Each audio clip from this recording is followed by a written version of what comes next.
अस्सलामुअलैकुम, don news के साथ मैं हूं नाइला असगर। हेडलाइंस आपने जानी, अभी आपको अपडेट करें। वजारत कौमी सेहत ने मुल्क में कोरोना वायरस की 2 नई अक़साम की मौजूदगी की तस्दीक कर दी है। इसी हवाले से बात करेंगे। इस्लामाबाद से डॉन न्यूज़ के नुमाइंदे नवीद सिद्दीकी साथ मौजूद हैं।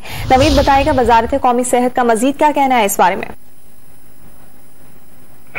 जी, अफ्रीकी और ब्राजीली कोरोना वायरस की अक़साम की जो रिपोर्ट्स की हो तस्दीक कर दी गई है वजारत नेशनल हेल्थ सर्विसेज ने। और एक बयान में कहा गया है कि नेशनल इंस्टीट्यूट ऑफ हेल्थ में किए गए टेस्ट में नई अक़साम पाई गई हैं और वायरस की जो भी किस्म हो 100% पर अमल में तहफ़्फ़ुज़ है। और वज़ारत सेहत का कहना है कि मास्क पहनना यकीनी बनाएं, घर से बिला जरूरत बाहर मत निकलें। अफ्रीकी और ब्राजीली कोरोना की कॉन्टैक्ट ट्रेसिंग शुरू कर दी गई है और 40 साल और उससे ज्यादा उम्र के अफराद वैक्सीन लगवाना शुरू कर दे। 3 मई से ये वैक्सीन लगाना शुरू कर दी गई है। और याद है कि गुज़िश्ता रोज बल्कि 2 रोज पहले वजीर सेहत सिंध ने भी इस बात की तस्दीक की थी कि ब्राजीली और जो दीगर 2 अक़साम बताई गई हैं वज़ारत सेहत की जानिब से, उसकी कराची में तस्दीक की गई थी। और अब नेशनल इंस्टीट्यूट ऑफ हेल्थ ने भी इसकी तस्दीक कर दी है और उसका कहा गया है कि इस किस्म के वायरसेस सामने आ रहे हैं और इसका एक ही हल है कि एहतियात की जाए। एहतियात के जरिए इस वायरस के और इस वबा के ऊपर काबू पाया जा सकता है।